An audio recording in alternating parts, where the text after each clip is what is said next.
everybody, in today's video I'm going to talk about autism. Hi everyone, my name's Chloe and I am the mom to a little girl called India and also I'm pregnant with baby number 2, and on this channel you can expect to see anything from parenting to lifestyle to reviews. So if you're new here, please think about subscribing and let's get straight into that video.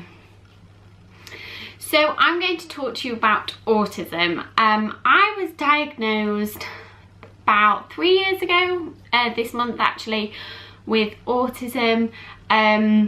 This is quite a big thing for me to talk about, because when you say to people you're autistic or you have Asperger's, people instantly judge you for that, and things start going through their minds such as you don't have autism, or you don't look like you have autism, or you don't display the normal autistic signs, which is a normal occurring thing for me, and it's normal for people to say that to me, which actually can be quite offensive. I've had a lot of people say to me, but you don't look autistic, or you don't sound autistic. And no, I don't, because I've spent 28 years of my life trying not to be autistic and also trying to hide it, that I've become so good at covering it up that no one would actually know I'm autistic unless you lived with me or know me as a very good friend. I am an autistic mom with a baby and with another baby. I used to basically have, before India came along, I had meltdowns that I call explosion meltdowns. So they're like on the outside, so I'd basically scream and I'd shout and I'd hit my head and things like that. Whereas ever since India has come along, I now have internal meltdowns. So you basically wouldn't know I'm having a meltdown. It's basically like, I go very quiet. I just want to be on my own. I wouldn't want to sit in a corner. I want comforting things around me, like I might eat some chocolate or something like that. I just want my space for a bit until I've come round, and then I can cope fairly well. So that's how my autism has changed being a mom, or since being a mum. I don't generally go around telling people that I'm autistic because of the judging element, but people who I feel confident with, I do tend to tell. It does mean that I struggle a lot more to deal with change. I do have to be prepared to deal with the change. I also struggle with things like, I don't know, taking the dogs out for a walk, because I'm going outside of my house, I'm going on my own, I don't want to bump into anyone who I don't know what to say to. So I get quite anxious about taking the dogs out on a walk, and sometimes obviously Dan takes them out in the evening and we take them out together at the weekends. So there's that as well. It does obviously have its own challenges. Sometimes if I'm having a meltdown, Dan has to deal with India by himself.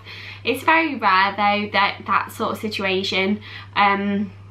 But also obviously, you know, I try not to have a meltdown when India's awake, but that's so difficult. But at least I don't have an explosion meltdown, I just have an internal meltdown. The other thing is like, I really don't like flying. I don't like going on holiday. Well, I do like going on holiday, but I don't like going too far away. So it worries me about going to places like New York, so I really want to visit it. But the anxiety level rises when I get there and I don't tend to eat much. And I don't want my children to see that as a normal thing to do. So there has to be a control element in that as well. And I've learned for over the past 28 years to control my autism really, really well, to the point where nobody knows I'm autistic, which is quite hilarious if you think about it. I always, when I was at school, I always knew I was slightly different. I never fitted in. I never had any friends until I went to my last school. I was always bullied, and I always knew there was something strange, not strange about me, but I wasn't quite there. I was very different, and at one time I found like some information online about autism, and then all of a sudden I discovered that potentially I might have it. So I was put on a waiting list for 2 years, yes, 2 years here in the UK to get diagnosed with autism.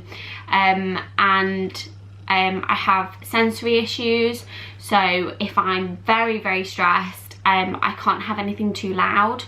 I don't like people rubbing me. It's something that I absolutely hate. I don't like going into new places on my own. So for instance, I really struggle to walk into a supermarket by myself because of all the loud noises and all the lights, and knowing what I need to go and buy, and not staring at an aisle for ages, not wondering what to buy, or getting lost and having to ask someone where something is. Oh, that just, it's just not a situation I want to put myself in. So yes, I was put on a waiting list for 2 years, and then I was diagnosed through the NHS. Here in the UK, if you go privately, it's not classed as a diagnosis. You have to go through the NHS for it to be classed as a diagnosis, which in a way is sort of crazy, because you sort of think, well, if they accepted private diagnosis, then it would free up the list on the NHS list. So I don't really understand that, but anyway. So yeah, I can't go into new places by myself. I don't like people rubbing me. I prefer to like be held. Don't just, you know, rub me. It's just, I just don't like the feeling at all. It's something I've always hated. I don't really like bright flashy lights, and I prefer to do something you know, to keep my stress levels down. I unfortunately pick at the skin on my thumbs and in between my thumb and my finger, and it makes it bleed and makes it look not very nice. So unfortunately I do that, and that is a form of anxiety, and I think it's classed as a form of self-harm actually, but a lower end of the scale of self-harm. Having a child has definitely changed my autism. I'm a lot more internal with my meltdowns, like I said, and also you have to be on the ball all the time, and you're always distracted because you've got a little one to run around after, and I'm always living in the moment now rather than living in the future or the past. But occasionally autism does raise its scary head, and things do come through, and I have to deal with it, and so does Dan. But yes, it is very interesting to be a mom and have autism, and also scary because obviously I'm pregnant with baby number 2, and India is my little girl, and you do sometimes think, have they got autism as well? Because I know what life has been like being autistic, and it's not been fabulous. So yeah, I don't really want either of my children to have it, but if they do, I suppose they're in the best place because I know all about it, so I can always help them through it. But I'm going to end this video here before you get too bored with me.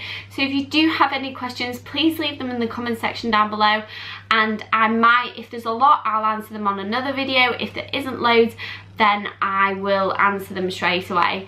So I really hope you enjoyed this video, and it gave you a bit of an insight into autism, and I hope you subscribe. Thanks for watching, guys. Bye.